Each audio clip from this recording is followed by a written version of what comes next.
Good morning. Before we start with the new problems today, I want to just go over like the properties a little bit more in depth.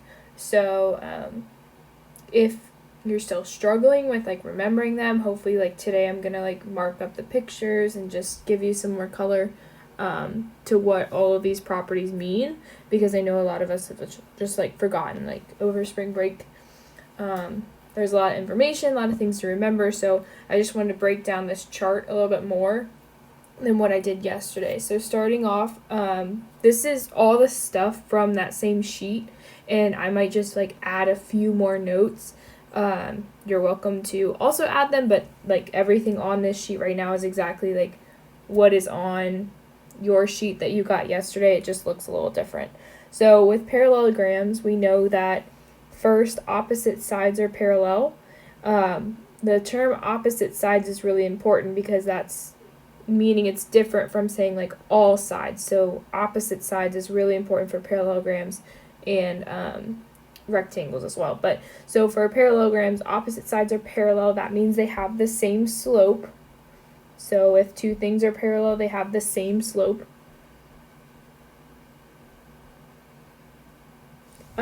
And so what that would look like if I were to like mark that up on my picture, we would use these parallel markings. And using two like arrows for these two sides is distinguishing between like those two pairs of opposite sides. So these guys are opposite of each other and these guys are opposite of each other. The next one is opposite sides are congruent. Oops, went too far. So we should be pretty good with this one. Congruent means they're the exact same. They're the same measurement. So if you're using distance formula, they should have the same distance. And again, it's looking at those opposite sides, just like that. The next one, opposite angles are congruent. So angles, then we want to look at, I know it's kind of hard with the diagonal lines, so I'm actually going to get rid of those for a second. But the opposite angles are just what you think. They're right across from each other. So this angle and this angle would be congruent. And then this angle and this angle would be congruent. Okay? The next thing, consecutive angles are supplementary. So this is kind of like, I don't know, the one that I think we tend to forget the most. So supplementary is they add up to 180.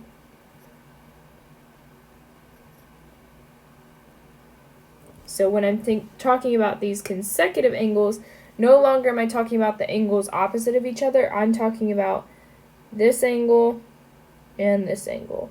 So let's call this angle 1 and angle 2. So I would have the measure of angle 1 plus the measure of angle 2 equals 180. Okay? Another example could be, oops, don't want to do that. Here and here. So angle 1, angle 2, and again, the measure of angle 1 plus measure of angle 2 would equal 180. That's the idea behind this consecutive angles are supplementary. The next one, the diagonals are bisecting each other. So when I look at my diagonals, I'm going to bring them back. So what that means is I'm creating some congruent lines. So I'm going to color code these. So this diagonal,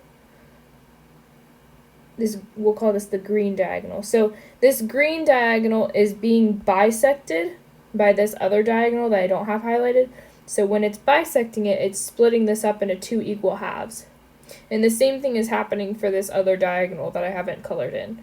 So just this green section, which I'm going to make, I'll make it a little darker green. These should be the same length because they're both equal halves of this entire diagonal. And that's what it's meaning by the diagonals are bisecting each other. Okay, that's everything with parallelograms. I'm going to move on to, I think, rhombus next. So the thing about rhombi or a rhombus is that you have to still remember that mapping feature and that sheet that I gave you, where a rhombus and a rectangle are directly related to a parallelogram. So all of those 5 properties that I just talked about with parallelograms also apply to rhombi. So the other 3 that are more specific to rhombi, though, however, are these. So 4 congruent sides. This wasn't something we saw in a parallelogram, but this is something specific to a rhombus. So 4 congruent sides would look like here, here, here, and here. Okay. The next thing, the diagonals are perpendicular. Perpendicular means that they're forming a 90-degree angle. So the diagonals, again, are these dotted lines. Okay, and so where they're meeting is what's forming those 90-degree angles. So I would have a 90-degree angle here, here, here, and here. Like, they go all the way around. So depending on what you're doing with a rhombus, will determine which one of those 90-degree angles you're probably using, or you might need all 3 or all 4. Just depends. But it's making, just because it makes a 90-degree angle here, that's also what's doing all the way around as well. The next one, the diagonals bisect opposite angles. So when it's bisecting those opposite angles, the opposite angles are kind of like what we talked about, like the opposite in the parallelogram. So opposite angles would be here and here. And what's happening is that diagonal is, I'm going to try to make this look as best as possible, but it's splitting this entire yellow angle into 2 equal halves. So this part and this part should equal the same thing as up here. So if I kind of highlight, these guys would be the same. They would all be the same. Even though I'm making them different colors, they're all the same measure. And that's happening because of these diagonals are bisecting them. Okay, the next one is a rectangle again. A rectangle is kind of like a rhombus, but it has its own special properties, but it also shares those properties of a parallelogram. So it has only 2 special properties as compared to the rhombi having 3. So the first one is the diagonals are congruent. So this isn't something we've seen so far. So this diagonal, this red line, should be congruent to this green line. Okay, that is one specific thing with a rectangle. Okay, those 2 diagonals are congruent. That's what that's saying. The next thing is that a rectangle has 4 right angles. I think this is pretty, you guys know this pretty well, just from like middle school or elementary school. But a rectangle is made of 4 right angles. Okay? So those are the only 2 specific properties for a rectangle, but these also share all of the parallelogram properties as well. And last but not least, we have a square. And the square is kind of easy to remember, I think, because it shares all of those properties we just talked about in the parallelogram, rhombus, and rectangle. So a square is kind of like a catch-all. One kind of, I guess, I don't know. I don't want to say it's like a cheating way, but like a shortcut almost, I should say. All the angles, whenever you're asked to find an angle within a square, it should be either 90 degrees or 45 degrees. So if you're ever like doing a problem with a square and it's asked to find an angle and you're getting like 30 degrees, that's not correct. Okay? Because the reason why that's happening is because again, a square is made up of 4 right angles. The diagonals are perpendicular to each other, so they're forming right angles here as well. And then the 45-degree angles comes from these diagonals are bisecting these 90-degree angles. So when you bisect a 90-degree angle, you're coming up with 90 divided by 2, which is 45. Okay, so I hope going over all of those kind of clears up any confusion with the properties. If you have any more questions, let me know. The last part of this video is me going over more coordinate geometry type questions. But then, just so you know about the rest of the week, Wednesday we're going to have some review problems over like all quads that we've learned so far. And then Thursday we're going to take kind of like an assessment quiz. It's not going to be like a test. It'll just be like a more weighted quiz, I guess. It's not going to be just like an attendance quiz. It'll be something that goes in the assessments category, okay? So this should be the sheet that you have out, or the sheet that I posted in Canvas that you could have printed if possible. But if not, we'll be able to do these problems together. Sorry, I keep losing my train of thought. Oh, I can't think today. And anyway, so we're just going to start with these problems, and then you'll have to turn in 2 of these. So I'm going to do... I can't decide. I think I'm going to do 1 and 2 with you guys, and then you'll turn in 3 and 4. I think that should work. So with these, hopefully you guys didn't mind me like kind of fast forwarding. Number 1, I'll try to go really, really slow. And number 2, I'll kind of speed it up like I did in my last video. So starting with these, we're given all of these vertices for some type of quadrilateral, and we're trying to figure out which one it is, just like we did yesterday. One thing I didn't mention yesterday is you could graph these. You could use some graph paper and actually try to graph this out, but I wouldn't use that as a end-all, be-all, because you can draw something and it can look really, really close to a square, but you could be like 1 point off with your graphing, and then it could turn out to be a rhombus. So I would, if you are more of a visual person and you like to actually graph it out on graph paper, like be my guest. But I wouldn't use that just like, oh, it looks like a rectangle. I'm going to say it's a rectangle, okay? We can actually use the distance formula to prove, okay? So starting with number 1, I'm going to draw this quadrilateral, whatever it is. I'm going to draw it something like this. STUV. Okay, and so first I'm going to check, the step 1 is to check the opposite sides lengths. So step 1, sides, and then step 2 will be to find the diagonal. So I'm going to start with ST and UV. That should be a U.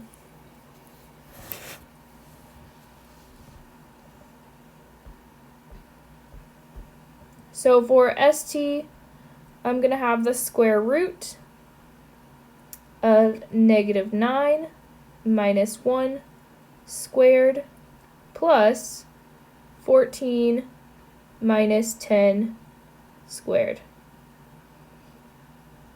equals, so then I'm going to have -9 minus 1, I get -10 squared plus 14 minus 10, I get 4 squared, and so -10 plus 4 squared turns into the square root of 116. And then I'm going to use UV. I swear that says UV. And then I'm going to have -3. So I start with my U as my first point, minus -13, so we know when I have a negative that turns into a positive, squared plus 0 minus 4 squared. -3 plus 13, I get 10 squared, plus 0 minus 4, -4 squared, and so I again get 116 underneath the radical. So I've already proved that these two sides are congruent. So that's a good start.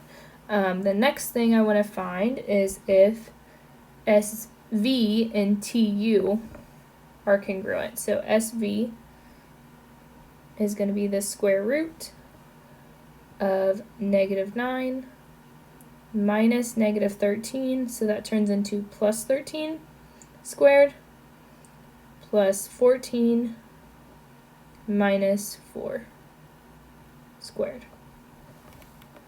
Okay, -9 plus 13, I get 4 squared, plus -4 minus 4, and I get 10 squared. So then again, 4 squared plus 10 squared gives me that radical 116. And I'm not even really using the square root function at all. I'm just doing the calculation underneath the radical, and then whatever I get, I'm just leaving it underneath the radical. You don't have to actually figure out what this is in decimal form.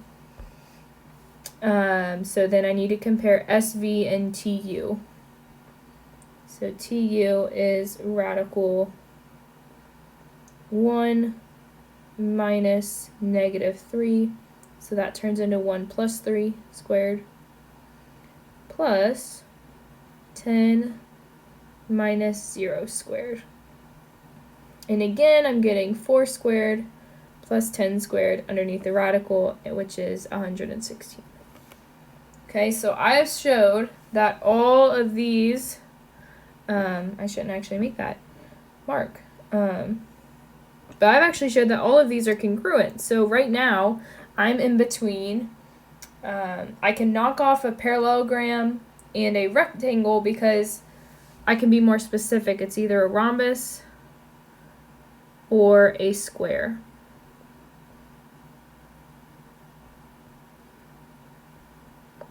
Now, step 2 is to check the diagonals. So the diagonals are going to be ST and SU.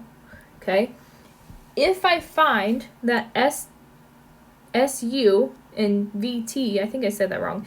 If I find that SU and VT are congruent, then I have a square.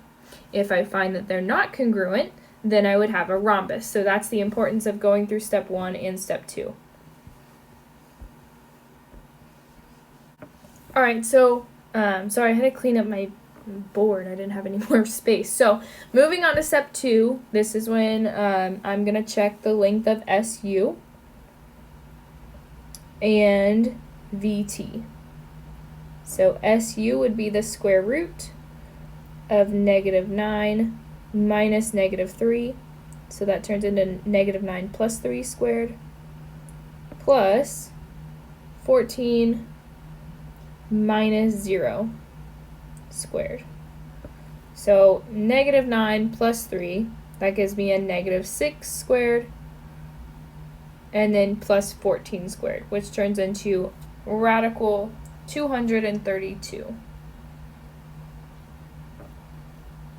Okay, now for VT, VT would be -13 minus 1 squared plus 4 minus 10 squared equals, and so then again, I'm actually getting the same numbers. I'm getting -14 squared, which would have been the same as 14 squared up here, and then -6 squared. Ooh, I put that squared in the wrong spot.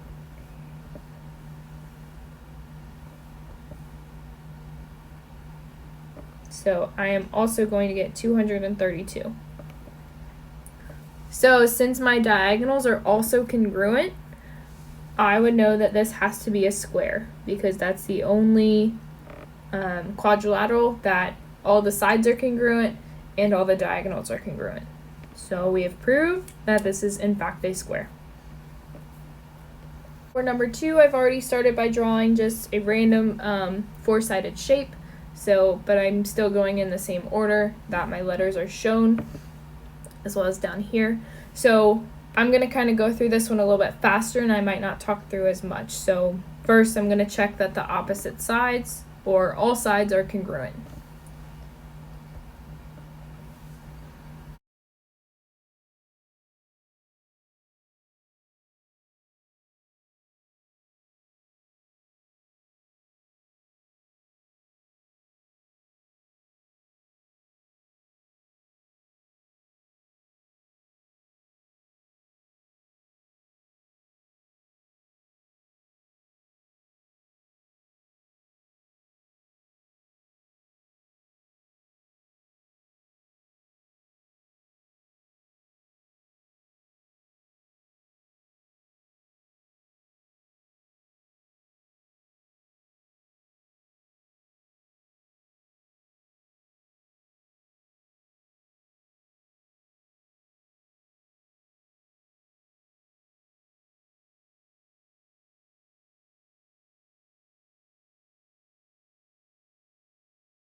Alright, so walking through this without going through the math as much, I showed that there was two pairs of opposite sides that were congruent, so EF and GH were congruent, and then EH and FG were congruent. But I wasn't able to show that all four sides were congruent to each other, so that narrowed it down to just a rectangle or parallelogram. And then I moved on to step 2, which was to check the diagonals, so EG with HF. Then I showed that they were not congruent with each other, so that told me that it had to be a parallelogram and not a rectangle. So your job is to now complete 3 and 4, and make sure you're asking me questions if you are getting something completely off, if you think you're just not calculating distance correctly, just please let me know and I'd be happy to help. Alright, bye guys.